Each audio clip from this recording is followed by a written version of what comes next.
अस्सलाम वालेकुम, आप देख रहे हैं स्पोर्ट्स बाज़ और मैं हूं लुकमान अली। पाकिस्तान क्रिकेट बोर्ड क्या फ़ैसले कर रहा है, क्या फ़ैसले कर चुका है, आने वाले वक्त में क्या फ़ैसले होंगे, और इसके साथ साथ पाकिस्तान में चैंपियंस ट्रॉफ़ी होनी है। और चैंपियंस ट्रॉफ़ी से मुतालिक जो सबसे बड़ी खबर है वो खबर ये है कि क्या भारत उसमें शिरकत करेगा या नहीं करेगा। इस सिलसिला में चैंपियंस ट्रॉफ़ी से मुतालिक ही इस वक्त इजलास चल रहा है ICC का। उस इजलास में chairman cricket board Mohsin Naqvi भी शिरकत कर रहे हैं। इजलास में चैंपियंस ट्रॉफी के बजट पर बात हुई, उस बजट की मंजूरी दी गई है, लेकिन जो सबसे अहम चीज़ है पाकिस्तान के नुक्ता नज़र से वो इससे आगे बढ़कर भारत का चैंपियंस ट्रॉफी खेलने पाकिस्तान आना या ना आना, इस पर कोई डेवलपमेंट हो सकी है, नहीं हुई है, कोई पेशरफ्त हो रही है या नहीं हो रही। और इसके साथ साथ पाकिस्तान खबरें ये आ रही हैं कि भारत के साथ किसी न्यूट्रल वेन्यू पर T20 सीरीज़ खेलने का ख्वाहिशमंद भी है। ये सब क्या चल रहा है इस पर बात करेंगे, लेकिन आगे बढ़ने से पहले शामिल करेंगे आज की टॉप स्टोरीज।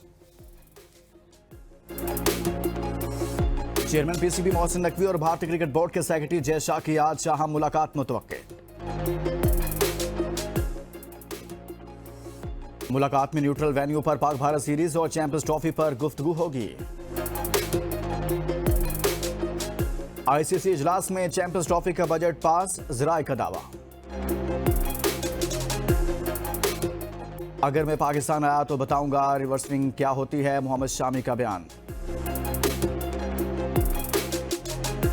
विराट कोहली और रोहित शर्मा 2027 के वनडे वर्ल्ड कप के प्लान में हैं, BCCI के तर्जुमान का बयान। पाकिस्तान शाहीन्स की तबाहकुन बॉलिंग 4 रोजा मैच में बांग्लादेश को शिकस्त देती। मोहम्मद हुरैरा की डबल सेंचुरी, कामरान गुलाम और उमैर बिन यूसुफ की शानदार सेंचुरियां, खुर्रम शहजाद की 6 विकेटें। भारत की शिकस्त के बाद वुमेन्स एशिया कप में पाकिस्तान ने नेपाल को हराकर अपनी पहली फतह हासिल कर ली।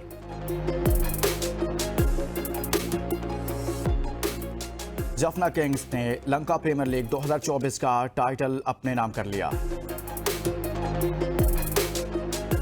पाकिस्तान के आसिम खान ने अमेरिका में जॉन्स ड्रैक ओपन स्क्वैश चैंपियनशिप जीत ली। और स्वीडिश टेनिस ओपन में अब बड़ा अपसेट, राफेल नडाल फाइनल हार के, नोनो बॉर्जिस ने पहला टाइटल अपने नाम कर लिया। टॉप स्टोरीज आपने जानी है, तमाम तर सूरत हाल आपके सामने रख दी है। इसी पर हम बात करेंगे कि पाकिस्तान क्रिकेट बोर्ड जो अब तक फैसले कर चुका है और आगे क्या करने जा रहा है। साथ में चैंपियंस ट्रॉफी से मुतालिक जो खबरें आ रही हैं, जो अगर मगर की कैफियत है भारत को लेकर, उस पर हम बात करेंगे। हमारे साथ मौजूद हैं साबिक टेस्ट क्रिकेटर अब्दुल रऊफ साहब। अब्दुल रऊफ भाई, बहुत शुक्रिया आपने हमारे लिए वक्त निकाला। और सबसे पहले तो हम आज का आगाज़ करते हैं इसी से ही, जो पाकिस्तान क्रिकेट बोर्ड ने कुछ फैसले किए, सिलेक्शन कमेटी से मुतालिक फैसले किए। आप उस मीटिंग में भी मौजूद थे, जो मीटिंग क्रिकेट बोर्ड ने बुलाई, साबिक क्रिकेटर्स को बुलाया। मीटिंग में क्या हुआ, क्या तय पाया था और एजेंडा क्या था मीटिंग का, क्या चाहता है पाकिस्तान क्रिकेट बोर्ड? देखिए, हमें मीटिंग में जाकर भी पता नहीं चला कि पाकिस्तान क्रिकेट बोर्ड क्या चाहता है और मीटिंग का एजेंडा क्या है और पाकिस्तान क्रिकेट बोर्ड का फोकस क्या है, उस मीटिंग से क्या अचीव करना चाहता है और उससे हासिल क्या करना चाहता है। इतने जो 25-30 लोग बुलाए हैं, उसके बाद कराची से किसी को बुलाया, किसी को पेशावर से, किसी को रावलपिंडी से, किसी को कहाँ के, फिर बुला के आपने 5 स्टार होटल्स में उनको स्टे दिया है और ना आपको एजेंडे का पता। आपने एक डोमेस्टिक स्ट्रक्चर दे दिया, उधर स्क्रीन पे लगा दिया, ये हमने डोमेस्टिक स्ट्रक्चर बना दिया जी, आप इसको देख लें। ये था मीटिंग का एजेंडा। मैं हैरान हूँ कि पाकिस्तान क्रिकेट बोर्ड अभी, मैं सिर्फ अब आपके लोगों की बात ही कर रहा हूँ, जो साबका पुराने पिछले जो भी कोई किसी के रिश्तेदार, किसी के दोस्त यार, किसी के फ्रंटमैन, कोई भी इस क्रिकेट बोर्ड में आते हैं, वो सिर्फ यहाँ पर सिर्फ और सिर्फ लूट मार के लिए आते हैं और उनका कोई पर्पस नहीं होता। ये जो इनको 50 लाख या मेरा ख्याल है कि 1.5 करोड़ रुपए इस बोगस मीटिंग पे, जिसमें मैंने भी पार्टिसिपेट किया था, लगाया है।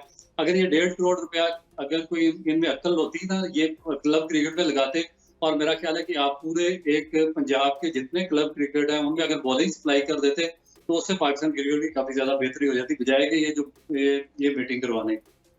राउफ भाई, आप समझते हैं कि ये जो मीटिंग करवाई गई, आप समझ रहे हैं कि मेरी समझ से तो बाहर है कि इसका मकसद क्या था, एजेंडा क्या था, तो महज ये सिर्फ मीडिया को एक सॉफ्ट कॉर्नर देने के लिए, हेडलाइंस बनवाने के लिए था कि जे देखें पाकिस्तान क्रिकेट बोर्ड बहुत संजीदा है, वर्ल्ड कप में जो कुछ हुआ उसके बाद हम मशवरे कर रहे हैं, कुछ फैसले करने जा रहे हैं, वो मट्टी पाव वाला काम था?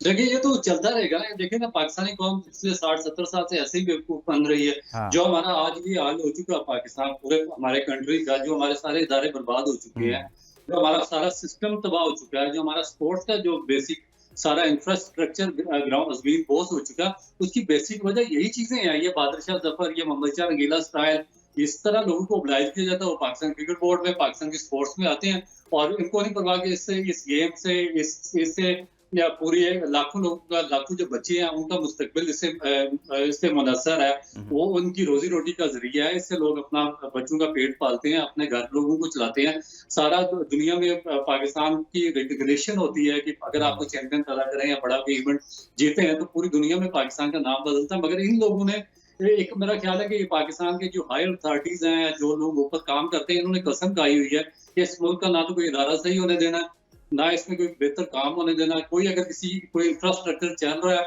उसको भी बार बार चेंज करके उसका वो हाल करना है कि उसका बेड़ा गर्क हो जाए। तो ये हमारा बेसिक जो मेरा ख्याल है कि मोटिव है, और उसी पे ये क्रिकेट बोर्ड चल रहा है, उसी पे हॉकी फेडरेशन चल रही है, उसी पे फुटबॉल एसोसिएशन चल रही है, उसी पे ये ओलंपिक एसोसिएशन चल रही है।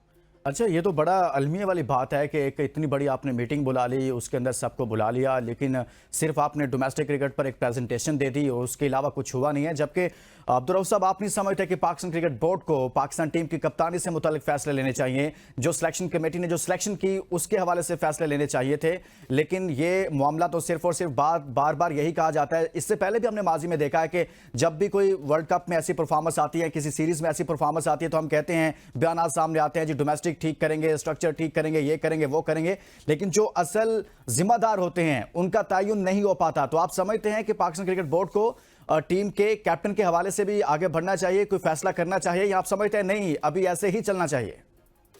देखिए, ये ले ही नहीं सकते। मैं आपको बताता हूँ ना कि कौन डिसीजन लेगा। अगर देखिए, आप पूरी दुनिया के क्रिकेट बोर्ड उठाकर देख ले, उनका इंफ्रास्ट्रक्चर देख ले, उनको गवर्निंग बोर्ड रन करता है और गवर्निंग बोर्ड कंसिस्ट करता है बहुत ही स्ट्रॉन्ग पर्सनैलिटीज पे, जिनकी जड़ें ग्रास रूट्स में होती है, जो वहां से काम करके आए होते हैं और वो अपने अपने रीजन में जाकर काम करते हैं। और फिर जो अपनी एसोसिएशन होती है लोकल, वहां से आके वो गवर्निंग बोर्ड में बैठते हैं। वहां से फिर वो एक चेयरमैन को इलेक्ट करते हैं और जितने भी फैसले होते हैं उनमें से उनको बाईपास नहीं किया जाता, उनको साथ इत्मीनान में लिया जाता है और फिर उसके बाद फैसले किए जाते हैं। यहाँ पे तो गवर्निंग बोर्ड की जगह बकरियां आपने बताई हुई है। जिन लोगों का काम ही कोई नहीं है, जो 4-5 तो आपके गवर्निंग बोर्ड के वो मेंबर है कि जिन्होंने जिनके रीजन ग्रेड 2 खेलते हैं, ग्रेड 1 में वो क्वालिफाई नहीं करते, वो भी गवर्निंग बोर्ड में आके फैसले करते हैं। वजह क्या? गवर्निंग बोर्ड इसलिए वीक रखा जाता है कि चेयरमैन पावरफुल हो और अपनी मर्जी के फैसले करे। मैं आपको बताता हूँ, आपने सिलेक्शन कमेटी का पूछा, आपने टीम सिलेक्शन का पूछा, पाकिस्तान की हार का पूछा, कुछ भी नहीं होने वाला है यहाँ पे पाकिस्तान में, कभी पहले होगा, क्योंकि ये वन मैन शो है। ये सारा सिस्टम बाईपास करके चीफ सिलेक्टर को और सिलेक्शन कमेटी को लगाया जाता है, जहाँ पर कोई मेरिट नहीं होता। क्या आपने देखे कि ये जो सिलेक्शन कमेटी बनाई, जिसमें बाबर आजम, अब्दुल रज़ाक, यूसुफ, ये आगे पीछे जितने भी वो 1-2 डाटा एनालिस्ट वगैरह थे, तो वो सारे इनके वाकफदार थे। कोई दोस्त यार कोई किधर से आ गया, कोई मेरिट था, कोई एजुकेशन थी, कोई विजन था। आपने देखे, विजन पे तो वो बंदा काम कर सकता है जिसकी जड़ें ग्रास रूट में, जिसको जो पीछे 25-30 साल का सिस्टम जानता है कि कौन सा बंदा विजनरी है, किसके पास एजुकेशन है, किससे डेवलपमेंट का काम किया मुख्तलिफ रीजन में नीचे। फिर आप उसको पाकिस्तान की या जूनियर की सिलेक्शन कमेटी पे डालें और वो बेहतर फैसले करेगा। आप कहते हैं कि उसने 50 टेस्ट खेले, उसने 100 टेस्ट मैच खेला, वो चेयरमैन का वाकफ है, फलाने का वाकफ है, उसके ऊपर से पॉलिटिशियन से सिफारिश चाहिए, उसको सिलेक्शन कमेटी पे डाल के। पूरी दुनिया में ऐसा बोगस सिस्टम मुझे बताएं कहीं चलता है? ये जो आपका पीछे है, ये अभी वहाब रियाज को देखें कौन लाया था, तो बेसिकली जो उसको लाया था उससे पूछना चाहिए। हफीज को कौन लाया था? असगर अशरफ लाया था, उससे पूछना चाहिए। जो शहरियार खान, उसको मिसबा को उसने वन मैन शो बना दिया था जी। मिसबा पाकिस्तान का हेड कोच भी है, मिसबा चीफ सिलेक्टर भी है, मिसबा पाकिस्तान के डोमेस्टिक भी रन करेगा। वो असगर अशरफ आया, उसने हफीज को लगा दिया, ये सारा सिस्टम रन करेगा। ये अभी मोहसिन नकवी आया, उसने वहाब रियाज को लगा दिया कि पूरा सिस्टम यही चलाएगा। ये यार मुझे बताएं कि कोई अक्लमंद आदमी इस तरह के फैसले लेते हैं, या कोई दुनिया का कोई क्रिकेट बोर्ड इस तरीके से चलता है जिस तरीके से ये अपना सिस्टम चला रहे हैं? तो फिर आगे पूछा इसलिए इनसे नहीं जाता। आप चाहे एक वर्ल्ड कप छोड़ के 1000 वर्ल्ड कप जीते, आप ना आपकी हॉकी फेडरेशन देखे ना, क्रिकेट तो छोड़े, हमने एक वर्ल्ड कप जीता, आपकी हॉकी 4 ओलंपिक्स, 4 वर्ल्ड चैंपियन, 4 दफा वर्ल्ड चैंपियन रहे आप, और 20 दूसरे छोटे मोटे एजाजात थे, अजलान से चैंपियन ट्रॉफी बेशुमार आपके पास। किसी ने पूछा क्यों ग्राउंड बेस हुआ सारे का सारा स्ट्रक्चर? 20-20 साल आप स्क्वाश पे, 50 साल आपकी स्क्वाश में हुक्मरानी रही है, आपका सारा सिस्टम मिलियमेट हो गया। किसी ने पूछा? क्योंकि ये जो बेनिफिशियरीज हैं, ये जो ऊपर चेयरमैन है और जितना सेटअप लाते हैं, इनसे पूछने वाला कोई नहीं होता। जब तक इनका कोई इंसाफ नहीं होगा, इनसे पूछेगा कोई नहीं कि भाई आपने सिलेक्टर क्यों लगाया, वो कोच क्यों लगाया, उसको किस लिए लगाया, सारा मेरिट बाईपास करके आप इनको किस तरह नवाजते रहे हैं, उस वक्त तक तो मेरा ख्याल है कि कुछ सिस्टम आगे आपका चल ही नहीं सकता, और ना आप कैप्टन बना सकते हैं। कैप्टन देखें, मैं आपको कैप्टन की मिसाल देता हूँ कि भाई आप तो मामू, चाचू, भतीजों, भांजों, रिश्तेदारों, फूफियों से बाहर निकलेंगे तो आपका कैप्टन बनेगा। जी मैंने उसको कैप्टन बना दिया, वो नाराज होएगा, उसको कैप्टन बना दिया, फलाने का रिश्तेदार है वो नाराज हो जाएगा, फलाने को कैप्टन बना दिया, फलाना नाराज हो जाएगा। ये पाकिस्तान की टीम चला रहे हैं कि आप कोई एक घर चला रहे हैं? तो इस तरीके से सिस्टम नहीं आपका चलेगा कभी भी। अच्छा, तो उस मीटिंग में ऐसी कोई बात नहीं हुई थी जिस तरह से कहा जा रहा है कि जी फलां प्लेयर से मुतल्लिक रिपोर्ट्स आई, कोच ने ऐसी रिपोर्ट जमा करवा दी, या फिर कप्तानी के हवाले से कोई डिस्कशन नहीं हुई? नहीं, वो बिल्कुल एजेंडा में शनाब ने बताया कि कोई एजेंडा था नहीं, एजेंडा सिर्फ इनका ये था कि वो बस एक तस्वीर इन्होंने उतरवानी थी सबकी हाँ। और उसमें पैसा लगाना था, कोई इनके पास फंडिंग, क्योंकि आईसीसी फंड देता है, गरीब मुल्क का, तीसरी दुनिया का, डॉलर्स में बड़ी हैवी फंडिंग आती है पाकिस्तान क्रिकेट बोर्ड को, तो वो उन्होंने किसी ना किसी तरीके से खर्च करनी होती है। वो पीसी होटल्स में वहाँ पे खाने खिला के, वो दावतें उड़ा के, अपने इस तरह लोगों को बुला के, तो इनको पता ही नहीं है कि जो टीचर सिस्टम आपका कैसा चल रहा है। लोग बच्चों के पास क्लब में वो बॉल खरीदने के पैसे नहीं है, जाकर मैच खेलने के पैसे नहीं होते, उनके पास जूता खरीदने के पैसे नहीं है। तो ये यहाँ पर बादशाह जफर स्टाइल में सिस्टम चल रहा है। मीटिंग का एजेंडा सिर्फ डोमेस्टिक था, वो भी इन्होंने वो एक बोगस सिस्टम, ऑस्ट्रेलियन स्ट्रक्चर, पता नहीं इनकी वो साइकी में पाकिस्तानी कौम की किसने भर दिया जी कि ऑस्ट्रेलियन स्ट्रक्चर सबसे सुप्रीम है और जो आएगा वो ऑस्ट्रेलियन स्ट्रक्चर बनाएगा। तो वो बड़ा, ना इनको आगे का पता होता, ना पीछे का, ना इन्होंने पूरा रीड किया होता, ना क्वालिफाइड कोई बंदा इनके पास होता है, तो उसकी कॉपी पेस्ट करते हैं ऑस्ट्रेलियन स्ट्रक्चर की और पाकिस्तान में लागू कर देते हैं। तो ये इन्होंने भी किया, इससे पिछले भी यही कर रहे थे। सही है। अब्दुल रऊफ साहब साबिक टेस्ट क्रिकेटर हमारे साथ मौजूद हैं, उनके साथ गुफ्तगू का सरिया एक ब्रेक लेकर आ जाए, ब्रेक से वापस आएंगे तो मजीद बात करेंगे कि पाकिस्तान क्रिकेट बोर्ड ने मीटिंग तो तलब की थी, लेकिन अब तक उसके असरात क्या हैं, जो एजेंडा था, जो गुफ्तगू थी, क्या वही हल था पाकिस्तान क्रिकेट बोर्ड की बेहतरी का, या फिर महज वो इंटेंशन डाइवर्ट करने के लिए किया गया था? एक ब्रेक के बाद।